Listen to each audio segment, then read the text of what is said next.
சொல்லி விடைபெறுகிறேன். நன்றி, வணக்கம்.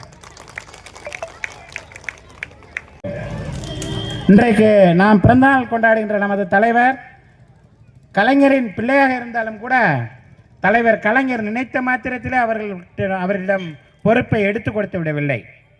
இந்த இயக்கத்தில் உள்ளவர்கள் பெரும் தலைவர்கள் எல்லாம், பெரிய மூத்த முன்னோடிகள் எல்லாம் ஏன் தலைவர் இவ்வளவு தாமதப்படுத்தி கொண்டிருக்கிறார் என்று எண்ணுகின்ற வேளையில் கூட அவர் தலைவர் பதவியை கொடுக்கவில்லை. தலைவர் வந்திருக்கின்ற நமது தளபதி உதயநிதி ஸ்டாலின் அவர்கள் இப்படி இந்த இயக்கத்திற்கு பல்வேறுபட்ட தலைவர்கள் சுமார் 150 ஆண்டு காலமாக இந்த இயக்கத்திற்காக பணியாற்றி இருக்கின்றார்கள்.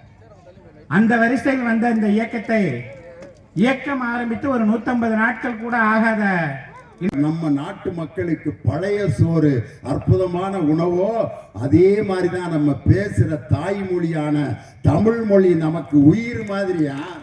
அதை இன்னைக்கு இன்னொரு மொழியை கொண்டு வந்து திணிச்சு இதை நீ கண்டிப்பா படிக்கணும்னு சொல்லி ஹிந்தி மொழியை திணிக்கின்ற அந்த இந்தி திணிப்புக்கு முதலில் குரல் கொடுத்த ஒரு தலைவர் நம் தமிழக முதல்வர் தளபதி ஸ்டாலின். காரணம், மொழி இன்னைக்கு நம்ம கையில் இருந்தா தான் நம்ம பண்பாடு இருக்கு. நம்ம பண்பாடு எப்படிப்பட்ட பண்பாடு?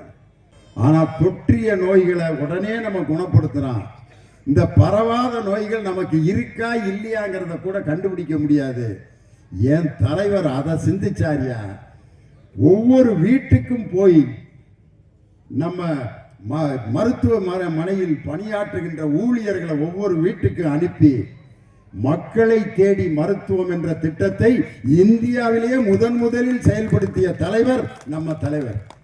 அந்த மக்களை தேடி மருத்துவத்தில் ஒவ்வொரு வீட்டுக்கும் போய் அந்த பெண்களையும் வீட்டில் இருக்கவங்களையும் டெஸ்ட் பண்ணி சுகர் இருக்கு, பிரஷர் இருக்குன்னு தெரிஞ்சு மாத்திரை மருந்து அவர்களுக்கு இலவசமாக கொடுத்து இன்னைக்கு அப்படி காப்பாற்றப்பட்டவர்கள் எத்தனை பேர்னா 2.5 கோடி பேர்களை அந்த நோய்களில் இருந்து காப்பாற்றிய தலைவர் நம் தமிழக முதல்வர்.